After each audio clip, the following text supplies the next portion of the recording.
Om Swastiastu. Perkenalkan, nama saya Niputu Dwika Sasta Paramita, saya dari kelas 11 IPA 2. Di sini saya akan memaparkan materi PKN yaitu tentang kasus-kasus ancaman terhadap Ipolek Sosbud Hankam dalam Bingkai Bhinneka Tunggal Ika. Subbab yang pertama yang saya akan jelaskan yaitu mengenai ancaman terhadap integrasi nasional. Subbab yang kedua yaitu ketahanan nasional dalam aspek Ipolek Sosbud Hankam terhadap kehidupan berbangsa dan bernegara. Dan subbab yang terakhir yaitu strategi dalam mengatasi berbagai ancaman dalam membangun integrasi nasional. Subbab yang akan saya jelaskan pertama yaitu mengenai ancaman terhadap integrasi nasional. Yang pertama yaitu mengenai pengertian dari integrasi nasional. Integrasi nasional berasal dari dua kata yaitu integrasi dan nasional. Integrasi berasal dari bahasa Inggris yaitu integrate yang artinya menyatu padukan, menggabungkan, dan mempersatukan. Kata nasional berasal dari bahasa Inggris yaitu yang artinya bangsa. Di integrasi nasional dapat diartikan penyatuan bagian-bagian yang berbeda dari suatu masyarakat menjadi suatu keseluruhan yang lebih utuh atau memadukan masyarakat-masyarakat kecil yang banyak jumlahnya menjadi satu bangsa. Yang kedua yaitu mengenai syarat integrasi. Syarat integrasi ini ada 3, yaitu yang pertama, anggota-anggota masyarakat merasa bahwa mereka berhasil saling mengisi kebutuhan-kebutuhan satu dengan lainnya. Syarat yang kedua yaitu terciptanya kesepakatan bersama mengenai norma-norma dan nilai-nilai sosial yang dilestarikan dan dijadikan pedoman.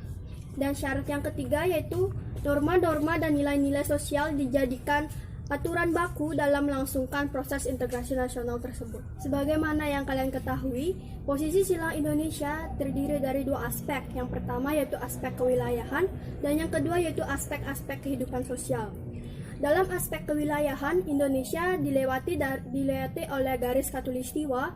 Yang kedua diapit oleh 2 benua yaitu benua Asia dan benua Australia dan berada di antara 2 samudra yaitu Samudra Hindia dan Samudra Pasifik. Kemudian aspek kehidupan sosial yaitu ada 7.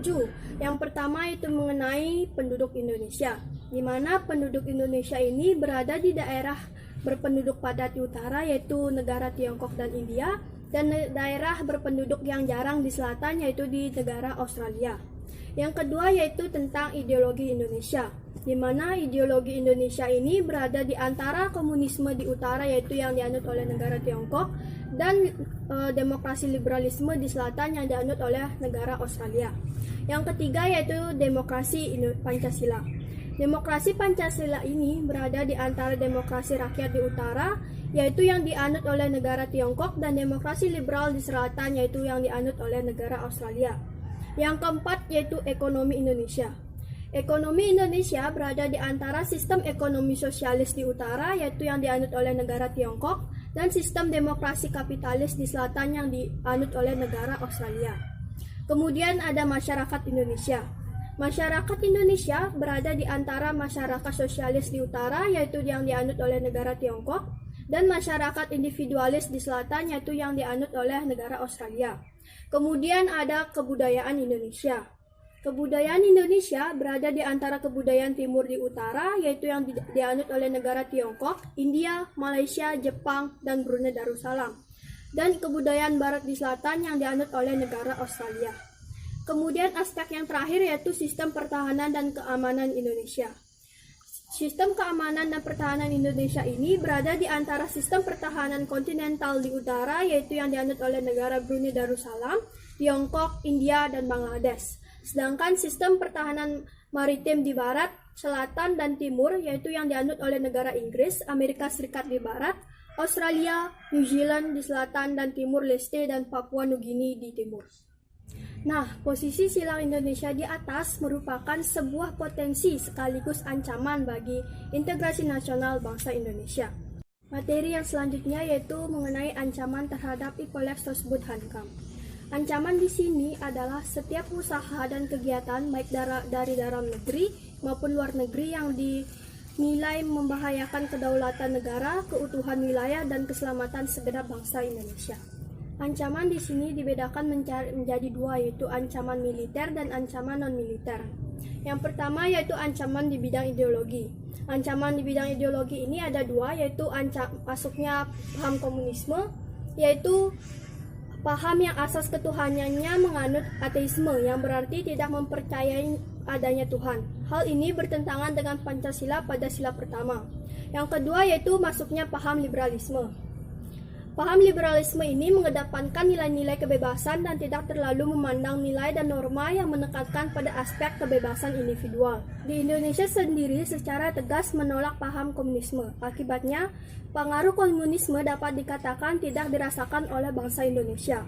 Tetapi Indonesia terbebas dari pengaruh paham liberalisme, yaitu masyarakat Indonesia cenderung mengarah pada kehidupan liberal yang menekankan pada aspek kebebasan individual. Itu semua diakibatkan oleh era globalisasi yang mampu meyakinkan rakyat Indonesia bahwa liberalisme dapat membawa manusia ke arah kemajuan dan kemakmuran.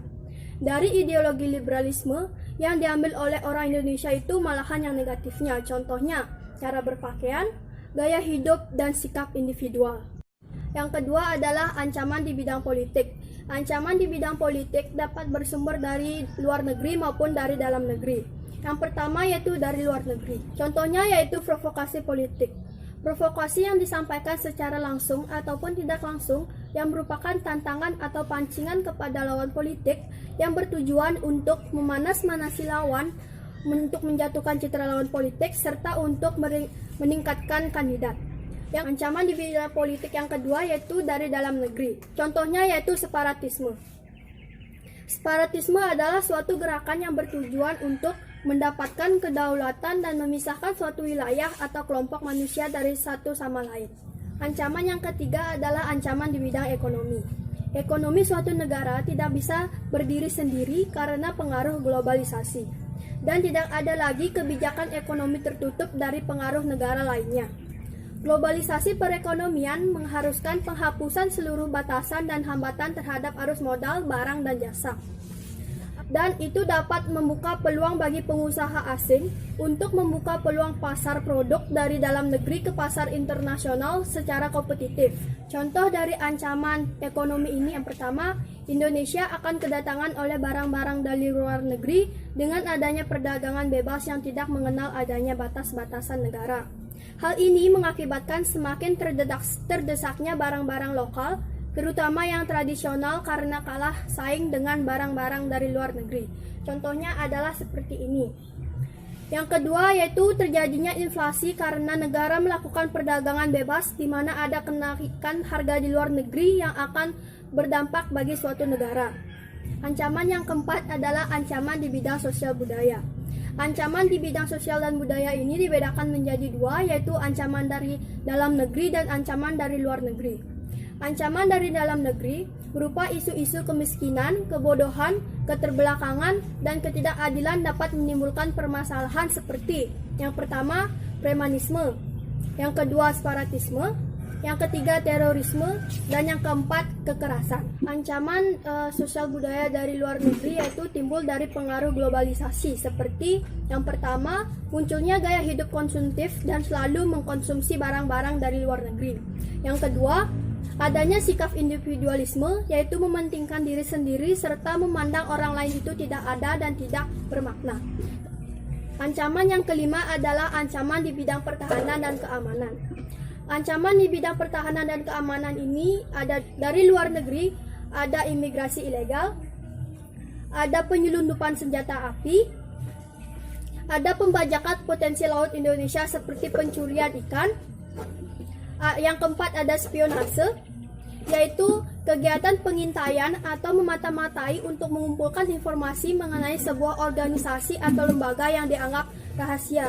Dan di sini saya akan menjelaskan bagian subbab yang kedua, yaitu tentang ketahanan nasional dalam aspek Sosbud Hankam terhadap kehidupan berbangsa dan bernegara. Di sini ketahanan nasional sendiri yaitu keuletan, keterampilan, ketangguhan, dan kemampuan mengembangkan potensi nasional untuk menghadapi segala tantangan, ancaman, gangguan, dan hambatan dari luar maupun dari dalam secara langsung maupun tidak langsung. Yang pertama, ketahanan dalam aspek ideologi. Ketahanan dalam aspek ideologi ini untuk mewujudkannya, ketahanan nasional bidang ideologi bangsa Indonesia harus memiliki kondisi mental yang berlandaskan keyakinan akan kebenaran ideologi Pancasila sebagai ideologi bangsa dan negara berlandaskan Pancasila secara murni dan konsisten. Upaya untuk memperkuat ketahanan dalam aspek ideologi ini yaitu yang pertama, terus merelevasikan dan mengaktualisasikan nilai-nilai Pancasila sebagai ideologi terbuka agar tetap mampu membimbing dan mengarahkan kehidupan dalam bermasyarakat, berbangsa, dan bernegara.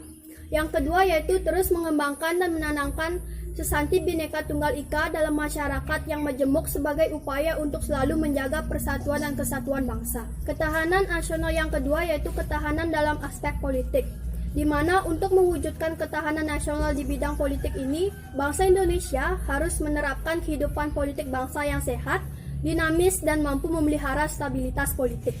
Ketahanan nasional yang ketiga adalah ketahanan nasional di bidang ekonomi, di mana untuk mewujudkan ketahanan nasional di bidang ekonomi ini, bangsa Indonesia harus melakukan sesuatu yang dapat menjaga ketahanan nasional di bidang ekonomi, seperti mengarahkan sistem ekonomi Indonesia ke ekonomi kerakyatan untuk mewujudkan kemakmuran dan kesejahteraan yang adil dan merata di seluruh wilayah Nusantara berdasarkan Pancasila dan Undang-Undang Dasar 1945. Ketahanan nasional yang keempat yaitu ketahanan dalam aspek sosial budaya. Untuk mewujudkan ketahanan nasional di bidang sosial budaya ini, bangsa Indonesia dalam segi sosial harus mengadakan kerjasama demi kelangsungan hidup, meningkatkan nilai-nilai kebersamaan, senasib sepenanggungan, dan solidaritas yang dapat mempersatukan bangsa.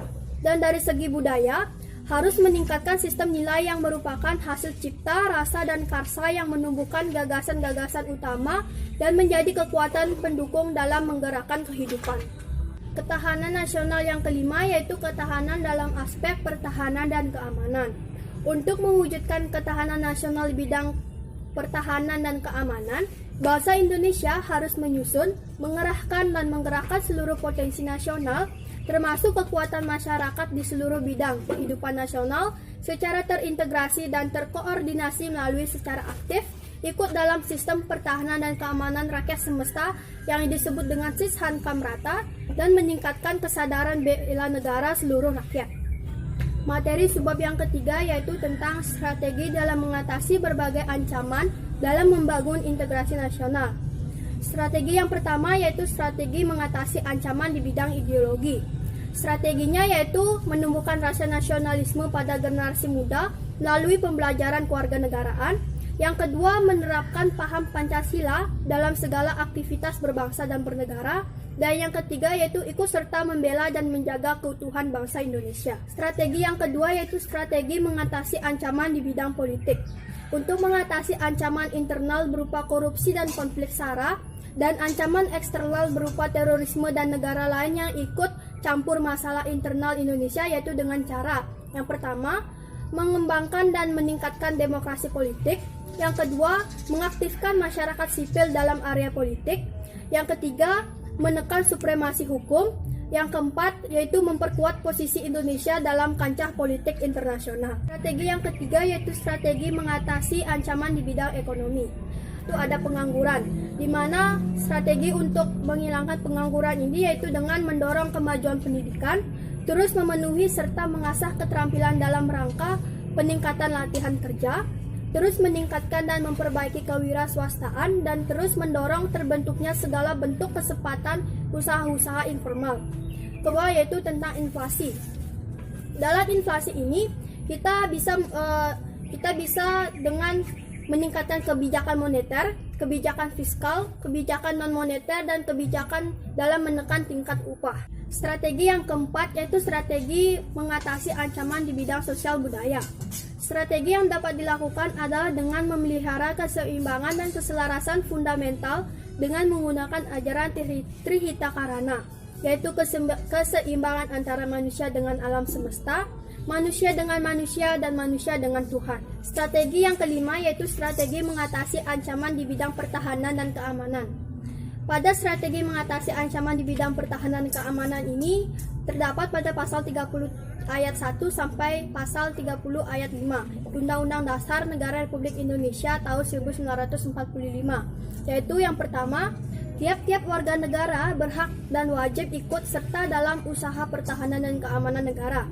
Yang kedua, Usaha pertahanan dan keamanan negara dilaksanakan melalui sistem pertahanan dan keamanan rakyat semesta, yaitu komponen utamanya TNI dan Polri, komponen pendukungnya yaitu rakyat Indonesia, dan komponen cadangannya yaitu sumber daya nasional. Ketiga, Tentara Nasional Indonesia terdiri atas Angkatan Darat, Angkatan Laut, dan Angkatan Udara sebagai alat negara bertugas mempertahankan, melindungi, dan memelihara keutuhan dan kedaulatan negara. Yang keempat, Polri sebagai alat negara yang menjaga keamanan dan ketertiban masyarakat, bertugas melindungi, mengayomi, melayani masyarakat, serta menegakkan hukum. Dan yang kelima yaitu susunan kedudukan TNI Polri, hubungan kewenangan TNI dan Polri di dalam menjalankan tugasnya, syarat-syarat keikutsertaan warga negara dalam usaha pertahanan dan keamanan diatur dengan undang-undang. Baik, sekian pemaparan materi dari kasus-kasus ancaman terhadap Ipolek Sosbud Hankam dalam Bingkai Bhinneka Tunggal Ika. Dan pesan yang dapat saya sampaikan untuk kalian semua yaitu kita sebagai generasi bangsa Indonesia harus menjaga keutuhan bangsa dan negara kita dengan meningkatkan integrasi nasional dalam bidang Ipolek Sosbud Hankam.